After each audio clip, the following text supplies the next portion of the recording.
तीन दौर, तीन कहानियां और हर दौर की एक ऐसी हीरोइन जिन्होंने सीरियल गुम है किसी के प्यार में को एक नई पहचान दी।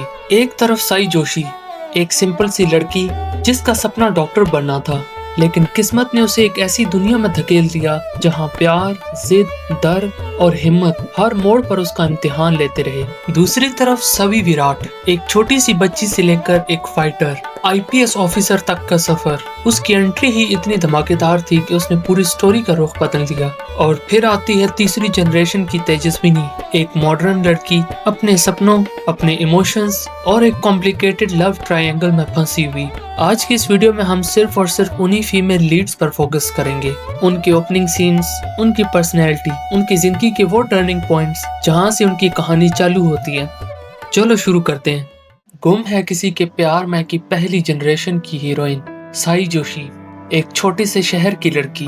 कहानी की शुरुआत होती है खतरनाक घाटियों में, और वहाँ एक लड़की पेड़ के सबसे ऊपर वाली शाख पर लटकी होती है। कोई डर नहीं और ना कोई डर का एहसास। ये लड़की कोई और नहीं, साई है। वो पेड़ पर इसलिए नहीं चढ़ी हुई क्योंकि वो डेयर डेविल बनना चाहती है। वो चढ़ी है क्योंकि आज उसके अब्बा का बर्थडे है और उनके लिए महादेव का सबसे खूबसूरत फूल चाहिए। जब दूसरी लड़कियां सोचती हैं कि हीरो कब आएगा, साई अपना खुद का हीरोइज्म दिखाते हुए क्लिफ से फूल तोड़ रही होती है और फिर वो फूल चढ़ाती है और महादेव से प्रार्थना करती है कि मेरे पापा की जिंदगी लंबी हो, मैं डॉक्टर बनूं और नागपुर जाऊं। यहाँ से हमें पहली बार पता चलता है कि साई सिर्फ जिद्दी ही नहीं बल्कि फोकस्ड भी है। साइकिल चलाती हुई घर जा रही साई को रोड पर लोकल गुंडे घेर लेते हैं। गुंडों का लीडर उसको भाभी कहकर चीप फ्लर्टिंग करता है और पोस्टर दिखाता है, ड्रामा करता है, लेकिन साई का जवाब बिना कुछ डरे ही उसके माथे पर लूजर लिख देती है। ये मोमेंट शो का टोन सेट करता है कि साई कॉम्प्रोमाइज नहीं करती और ना डरती है। घर आकर साई का एक सॉफ्ट साइड दिखता है, अब्बा के लिए रक्षा धागा, माँ की याद और उनका पूरा प्यार। ये वो बॉन्ड है जिसने साई को ऑडियंस के दिल में बसाया। विराट अपने दोस्तों के साथ स्पोर्ट्स खेल रहा होता है, ये जाने बिना कि उसकी तकदीर कहीं दूर लिखी जा रही थी। और फिर उसी गुंडे का मैसेज कि तूने बहुत गलत किया है साई, अब मैं तुझे नहीं छोड़ूंगा। ये वही मोमेंट था जहाँ से साई की लाइफ एक नॉर्मल स्टूडेंट से लेकर स्टॉर्मी जर्नी में बदलने वाली थी। साई के अब्बा ड्यूटी से लौटते हैं और ये उनके लिए सरप्राइज बर्थडे सेलिब्रेशन करती है। केक, डेकोरेशंस, बच्चे, सब कुछ साई ने अरेंज किया होता है, लेकिन साई के चेहरे की हल्की सी बेचैनी वो सिर्फ व्यूअर ही समझ सकते थे। वो अब्बा को परेशान नहीं करना चाहती थी। अब्बा इमोशनल होकर केक काटने ही वाले होते हैं, तब भी एक इमरजेंसी कॉल आती है कि जंगल में गुंडों का हंगामा है। और अब्बा तो फिर ड्यूटी फर्स्ट इंसान है और उनको तुरंत जाना पड़ता है। पर असली धमाका यहाँ ही होता है। जैसे ही अब्बा घर से निकलते हैं, जगताप और बाकी गुंडे घर में घुस आते हैं, उषा को बांध देते हैं और साई को देखकर जगताप का असली गंदा चेहरा सामने आता है। साई भागती है, कमरे में छुप जाती है, लेकिन जगताप दरवाजा तोड़कर अंदर आ जाता है और साई की तरफ से एक जोरदार थप्पड़ पड़ता है उसको। ये सब मिलकर दिखाता है कि ये लड़की बहुत ब्रेव है। जैसे ही अब्बा की जीप की आवाज आती है, जगताप हाथ से निकलकर भाग जाता है। अब्बा घर पहुंचकर उषा को खोलते हैं। नागपुर में दूसरी तरफ विराट और पाखी मिलते हैं। साई दोबारा मंदिर जाती है और अपने अब्बा के लिए प्रार्थना करती है और उसी वक्त एक फूल साई पर आकर गिरता है। उषा कहती है कि ये शादी का संकेत है और दूसरा फूल दूर नागपार के घाट पर पूजा करते हुए विराट पर गिरता है। ये था वो पहला सिनेमैटिक मोमेंट जहाँ से सीरियल की पहली फीमेल लीड की कहानी स्टार्ट हुई। कहानी का दूसरा भाग। 20 साल बाद कहानी बदल गई, पर इस सीरियल का सोल वापस एक लड़की ने लाया, सवी, सई और विराट की बेटी, लेकिन एटीट्यूड पूरा अपना। सभी की एंट्री होती है मंदिर के शांत माहौल से, जहां भवानी अपनी सीधी सादी पोती की तारीफ कर रही होती है। शांताबाई को पूरा भरोसा होता है कि सभी मासूम है।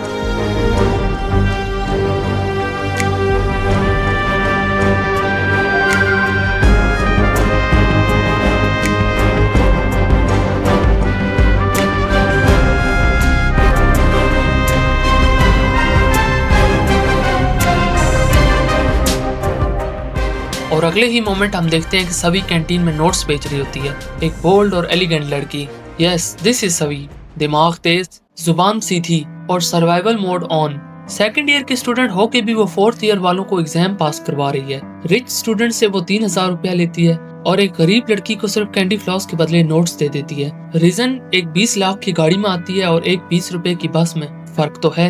ये डायलॉग ही बता देता है कि सभी एक नॉर्मल हीरोइन नहीं, ये जस्टिस प्लस लॉजिक का कॉम्बो है। फिर उसका क्लासिक एंट्री मोमेंट, एक time pass type final year का लड़का उसको प्रपोज कर देता है। सभी सीधे उसके माथे पर भी वही लिख देती है जो कभी उसकी माँ ने लिखा था, लूजर। ऑडियंस ने यहाँ इसे सभी को दिल से एक्सेप्ट कर लिया।